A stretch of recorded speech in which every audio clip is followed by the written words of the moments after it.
तो उसकी तो मजबूरी है वहाँ जाने के लिए और वो जाएगा और वहीं पर उसके साथ छीना झपटी हो जाती है और चाकू दिखाकर पर्स उसका छीन लेते हैं, मोबाइल छीन लेते हैं और आप वहाँ कुछ नहीं कर सकते उनका। क्योंकि इस तरह से वहाँ पर इतने लोग इकट्ठे हो जाते हैं, इतने बच्चे, इतने लड़के, इतनी औरतें इकट्ठी हो जाएँगी 2 मिनट के अंदर उन और जो है वो आपको आपका मानसिक संतुलन ही बिगाड़ देंगे और वो लोग निकल जाएँगे क्योंकि आप तो वैसे ही हरासमेंट हो गए कि आपकी 10-15 हज़ार की चीज़ चली गई और अगर उनके बीच में फँसे तो वो और हरासमेंट कर देंगे आपको। हो सकता है आपके साथ मारपीट भी कर दें। तो ये दोस्तों ये पॉलिसी जो है ये इनका पैटर्न है। जिस जगह ये जाते हैं और जिस जगह को घेरते हैं उसको इतना कंजेस्टेड कर देते हैं। कबाड़ी का काम होगा, इधर रेहड़ी लग गई, इधर वो मीट भून रहे हैं, इधर वो कर रहे हैं, तो अच्छा आदमी जाएगा ही नहीं वहाँ पे, जाता ही नहीं है। क्योंकि एक तो ये डर होता है कि कुछ छीन ना लें, ऊपर से इतनी बदबू और ये धुआँ, धक्कड़ और इधर बोतलें पड़ी हैं, उधर पानी भर रहा है, इधर लेकिन ये लोग यहाँ रहते हैं इसके अंदर।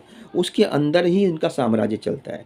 जिस तरह से कभी-कभी हिंदी फ़िल्मों में दिखाते हैं कि जो ऐसे इलाके होते हैं उसके अंदर झुग्गी-झोंपड़ी होती है और आके जा अंदर जाके इनका सारा काला धंधा जो है चल रहे होते हैं। तो ये जो है इस तरह का पैटर्न होता है।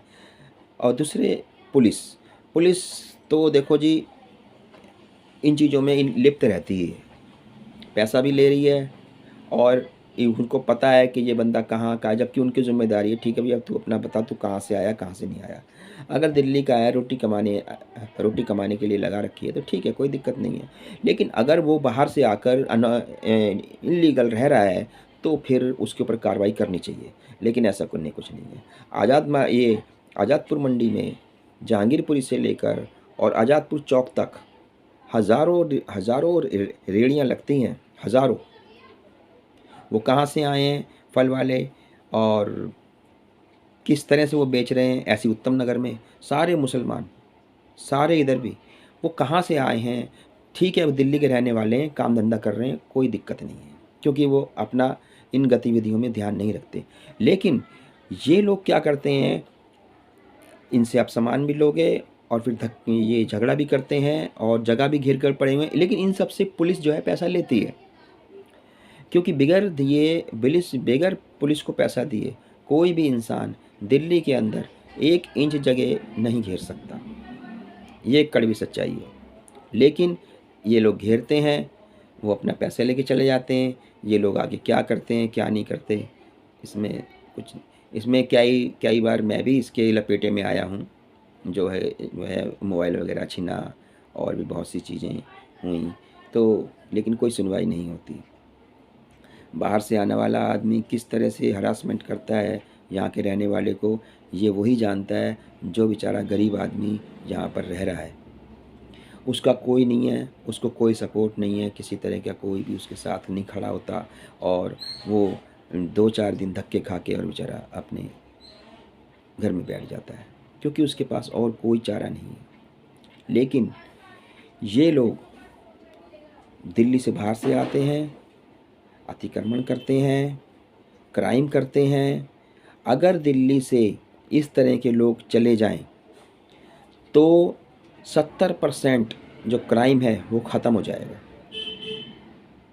दिल्ली का रहने वाला हिंदू हो या मुसलमान हो वो क्राइम नहीं करता,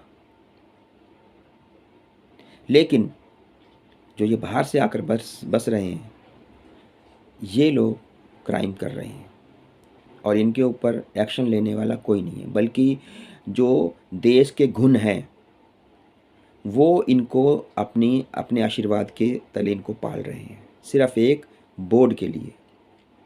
लेकिन वो ये समझ लें कि जिसके लिए वो पाल रहे हैं इनके लपेटे में वो लोग और उनके परिवार के लोग भी आएंगे, वो सुरक्षित नहीं है।